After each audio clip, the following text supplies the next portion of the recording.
انا كل مره ادخل مسرح يبقى اول مره اشتغل عليه بفتكر اول مره وقفت على مسرح، والمسرح ده بالذات لان هو كان شبه جدا اول مره وقفت فيها على مسرح في حوش المدرسه. عملوا يوم احتفالا بشم النسيم في المدرسه.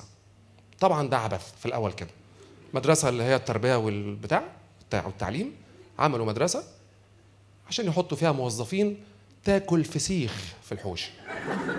ده بالنسبه لي اعجيب، يعني انا كده بالنسبه لي ان مدير المدرسه ده خالتي وخالاتي قاعدين بقى بيفصصوا ليمون وبصل اخضر وحاجه بالنسبه لي بعيده عن التربيه والتعليم خالص.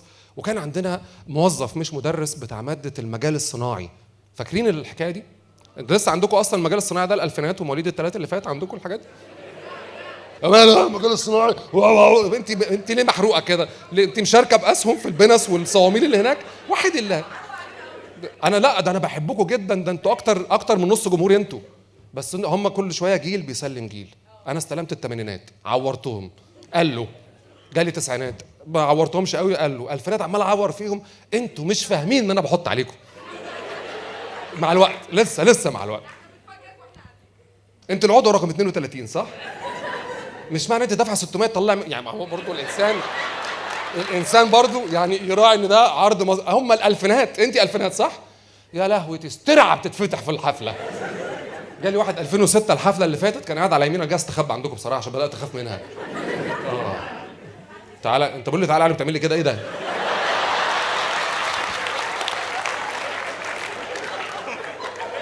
لا ثانيه واحده، انت فاهم كرم الضيافه غلط. ايه تعالى في ايه؟ امال مين اللي جنب حضرتك دي؟ اختك؟ ما عشان كده انت قاعد لنا لوحدك ده. سايب مراتك في البيت وجايب اختك؟ يا لهوي يا لهوي يا لهوي يا لهوي يا لهوي على العلاقه اللي بينك وبينه. وانت سايبه جوزك؟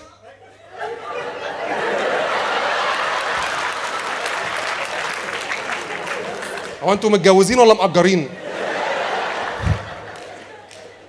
يعني انتوا اتجوزتوا وسايبين شركاء حياتكم اللي هتكملوا الحياه هم يقعدوا مع العيل؟ طب ما الناس جايبه عيالها بثقفهم من ساعتها اهو. ده علاقه غريبه، اخوه مريبه، هنروح نضحك لوحدنا. طب والغريب ان انتوا عندكم مساواه برضو، يعني انت مراتك الانثى قعدت بالبنت او البيبي وانت عملت كده، واضح ان هو حاجه اكس لارج صغيره كده، وحضرتك برضو سبتي. طب انت مخلفه انت كمان؟ مش مخلفه بس رخامه. اقعده بقى يجي معانا ويتبسط؟ لا ده معكنني. اللي ما في مره جه قال لي ايه الجمال ده ولا ايه العسل ده، انا بغير ده انا حلقت كابوريا ما خدش باله. هي الرجاله نكديين يا ستات صح؟ بسببكم.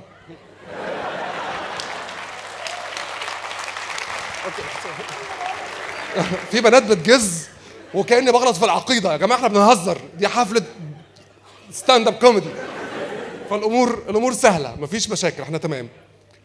احنا كنا فين يا استاذ محمد؟ يا نص متجوزين، انتوا متجوزين انتساب ولا حالتكم ايه؟ مش فاهمكم ايه الحفله المليئه بالمفاجآت دي؟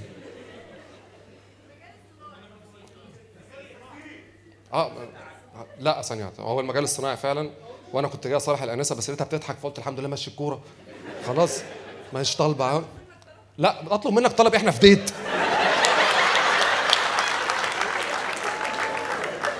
ده مسرح، استني، اسمع بس اسكتي، ده مسرح وجمهور وفي موضوع عايزين نفتح امه بقى لنا ساعه الا ربع مش عارفين. اسمع بس اتفضل الصمت ثانيه واحده ظبط لك القعده. ده انا هكلم الغريب جبت لها حجر القص في منت، جالك ولا لا؟ لاست اوردر، وانت هعمل معاكي كده اي كلام. الصوت يا جماعه بعد اذنكم عشان الانسه عندها حاجات لازم تتقال دلوقتي. لا عيب بقى، ده بنت كارك. اوكي اولا هنبدا المناقشه باولا.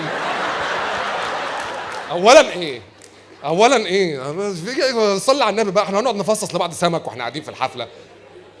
مدرس المجال الصناعي ده كان رجل مخيف جدا، كان راجل راجعي جدا. وعارفين انتوا الذكور الغبي اللي هو ده اللي هو عايز يعوض النقص، زي اللي بيبقى قدامك كده. لو انت عندك في الفيو بتاعك طوب احمر، في واحد دايما بيقف بفانيلا كده اللي هو بيمارس احزانه بعد سرعه فلما في رجاله كتير اتكسفت، ايه ده في ايه؟ لا ما تهزروش. اوكي. كان الله بالسر عليم. الحمد لله. لا وفي ستات ضحكت قوي. انت علمت. بيبقى واقف لك كده في البلكونه بالسيجاره الكليوباترا بطفي كتير جدا مبالغ فيه، واقف على شعر صدره كده واقع، ولما بينده لابنه بقى بتبان كل الذكوره الغير معوضه دي. لا ولا محمد هات لي علبه سيجاره على الهوا، انا راجل الشارع هنا. اوعى يكون حد خد باله ان انا ما عرفتش اعمل ايه. عارفين النقص ده؟ هو كان المدرس ده كان كده، وكان دائم الهرش. لا انا مستغرب ان في راجل بيسأل راجل عن راجل تالت بيهرش فين.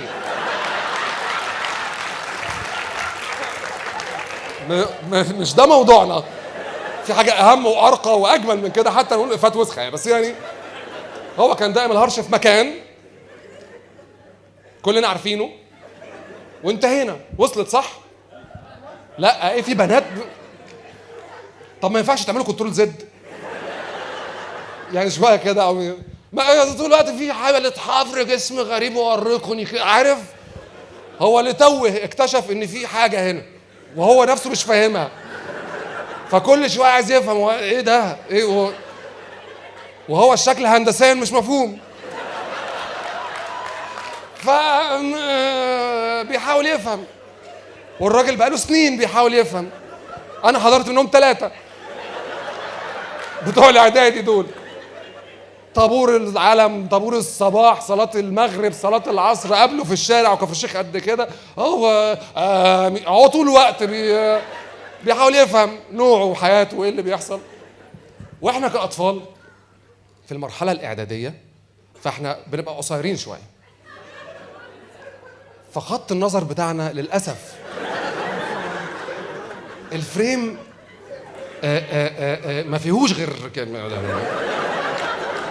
دي حياتنا. ان فجأة استاذ محمد جه بنعرف من ان في كف بضوافر وفي حظيرة جوه بيدور على خنزير بقى ما تفهمش فيه، في حاجة جوه.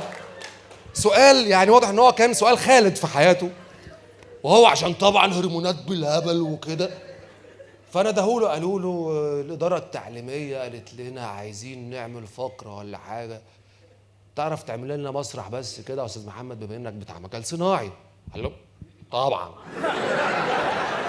الرد اللي في الاول ده يا جماعه عشان نخلص في كل الجمل اللي هقولها على لسانه.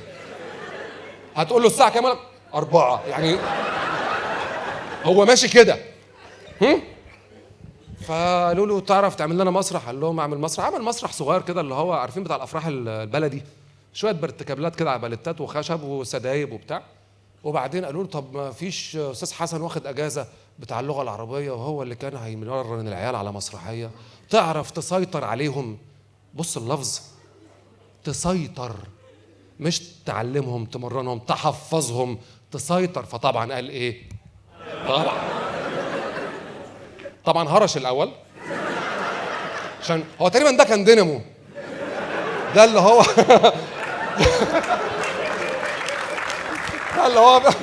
ده اللي بيحركه يعني، ده اللي بيحركه هو شخصيا يعني. تمام.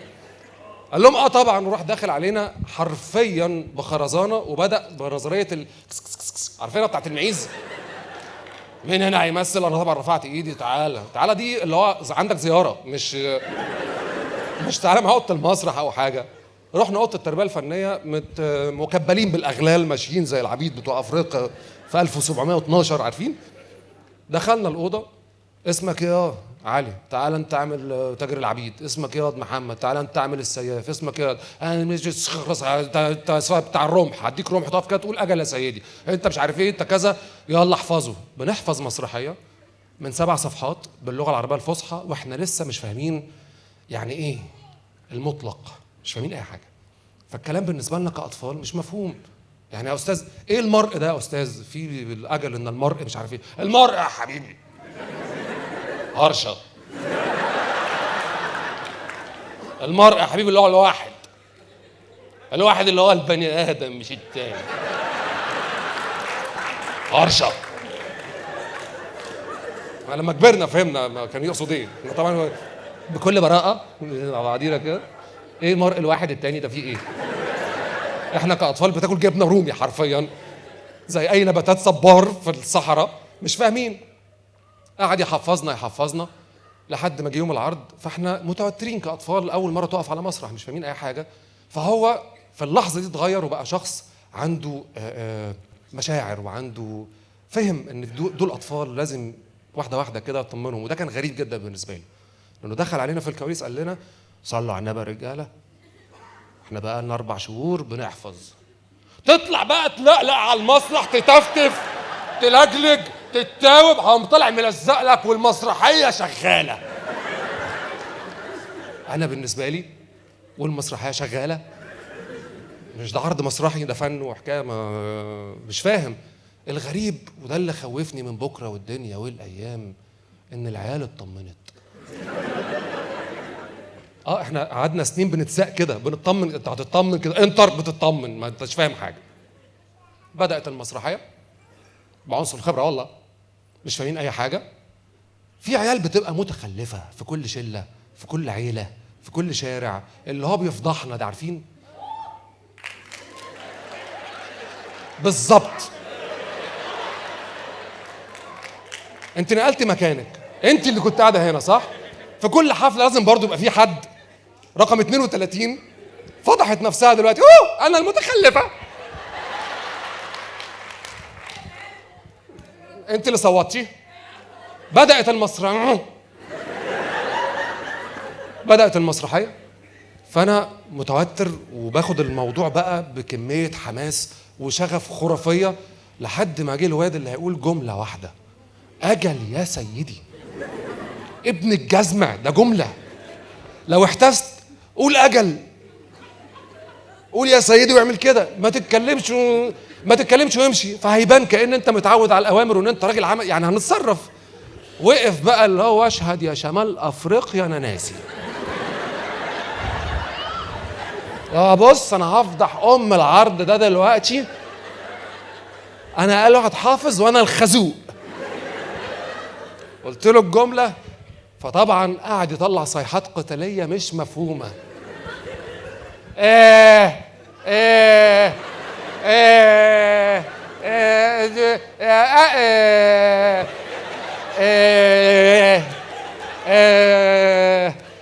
كتير بقى، غباوه كتير. يا استاذ محمد،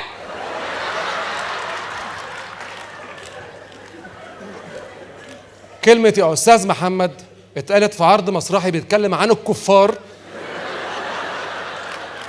والعرض ما فيهوش ولا مسلم، ولا جت سيره الدين الحديث اللي خايفين منه التجار، ما جاتش سيره اي حاجه. وده في وسط العرض، واحنا لابسين بقى ايه يا حبيبتي؟ ده احنا كنا لابسين قماش، وكل حاجه باينه.